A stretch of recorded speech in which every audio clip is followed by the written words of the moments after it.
Welcome back, ladies and gentlemen, as we investigate our first female serial killer, Aileen Carol Wuornos Prell. She was active between 1989 to 1990, killing 7 men all in point blank, and she accused all of them of trying to rape her while she was a sex worker, plus she added that it was all in self-defense. Without giving too much information, let's dive deep into Aileen Wuornos, our first female serial killer, and where she is now.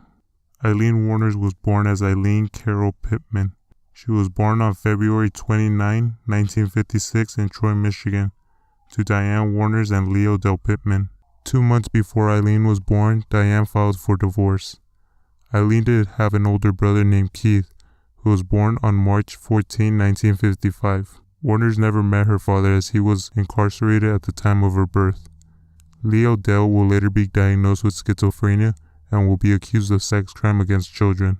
On January 30th, 1969, Leo hanged himself in prison.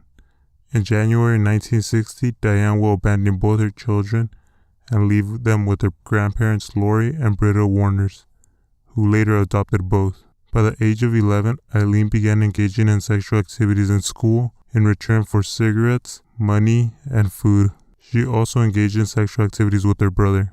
Aileen also said that her alcoholic grandfather had sexually assaulted and beaten her when she was a child. Before beating her, he would force her to strip out of her clothes. In 1970, at age 14, she became pregnant, having been raped by an accomplice of her grandfather. Aileen gave birth to a boy at a home for unwed mothers on March 23, 1971. The child was placed for adoption. A few months after her son was born, she dropped out of school, and about the same time her grandmother died of liver failure. When Wuornos was 15, her grandfather threw her out of the house and she began supporting herself by being a prostitute and living in the woods near her old home. At age 18 in Jefferson County, Colorado, on May 27, 1974, Aileen was arrested on DUI, disorderly conduct, and firing a firearm in a motor vehicle, then later was charged for failure to appear. In 1976, Aileen hitchhiked to Florida, where she met 69-year-old yacht club president Louis Gratz Fell. They married the same year, and the announcement of their marriage was printed on all local newspapers. However, Aileen kept getting herself involved in confrontations at their local bar and eventually went to jail for assault. Aileen also hit Fell with his own cane, leading him to get a restraining order against her. She returned to Michigan, where on July 14, 1976, she was arrested in Antrim County and charged with assault and disturbing the peace for throwing a cue ball at a bartender's head. On July 17, Aileen's brother died of esophageal cancer, and Aileen received $10,000 from his life insurance. Aileen and Fell ended their marriage on July 21 after only 9 weeks.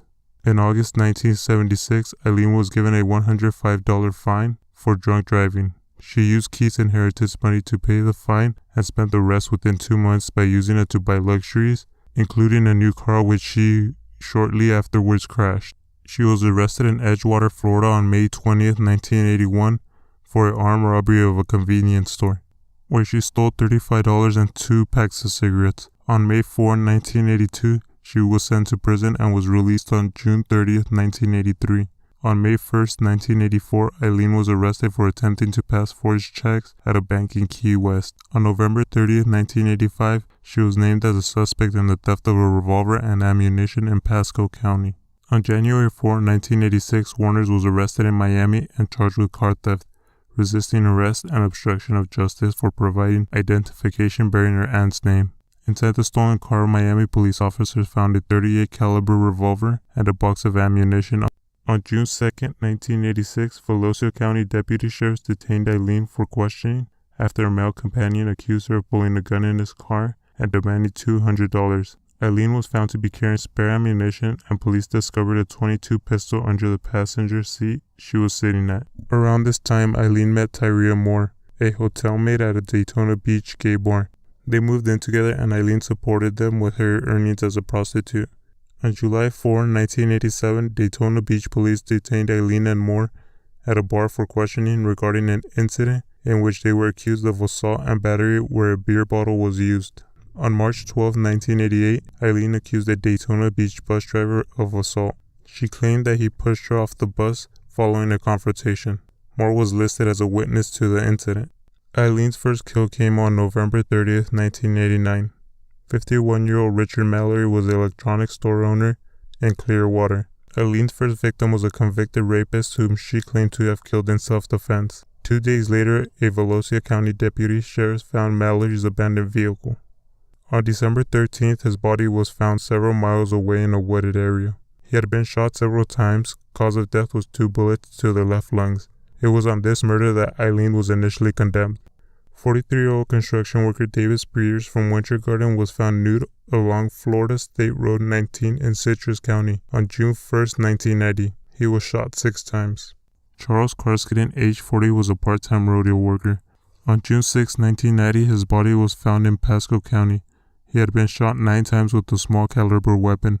65-year-old Peter Symes, a retired merchant seaman who devoted much of his time to a Christian outreach ministry, left Jupiter, Florida on June 1990 for Arkansas.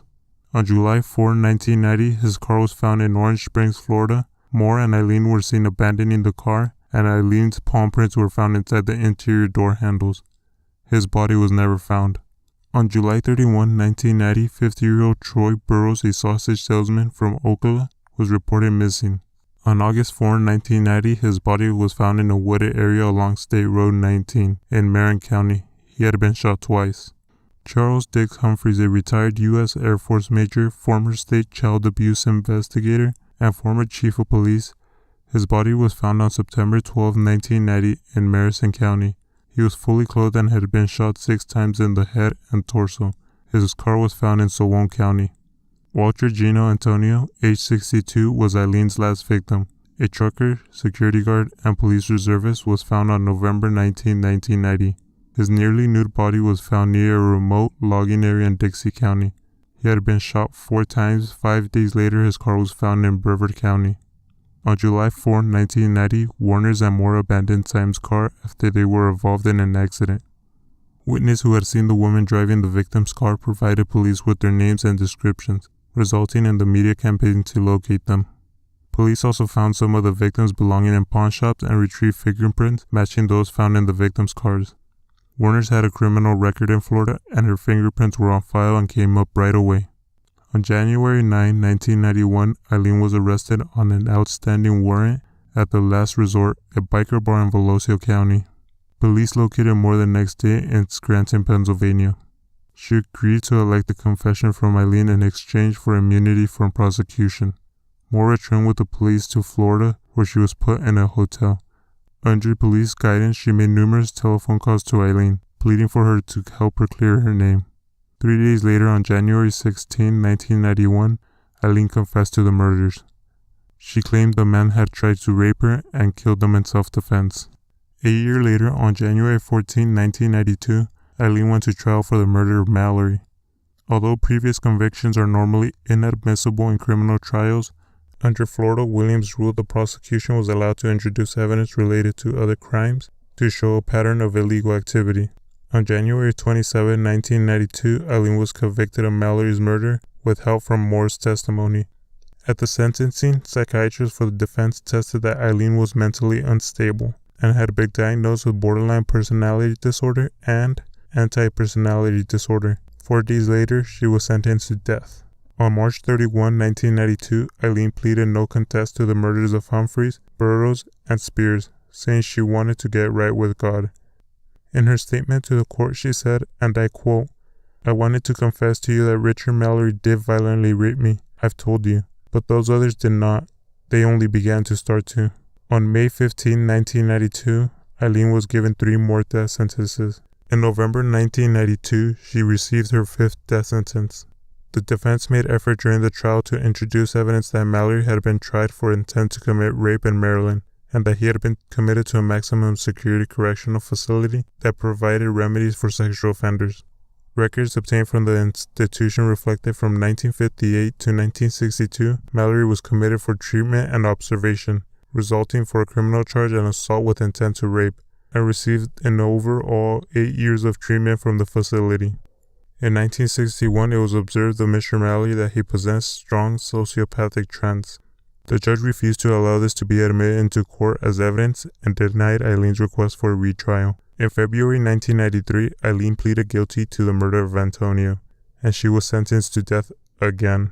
No charges were brought against her for the murder of Symes, and his body was never found.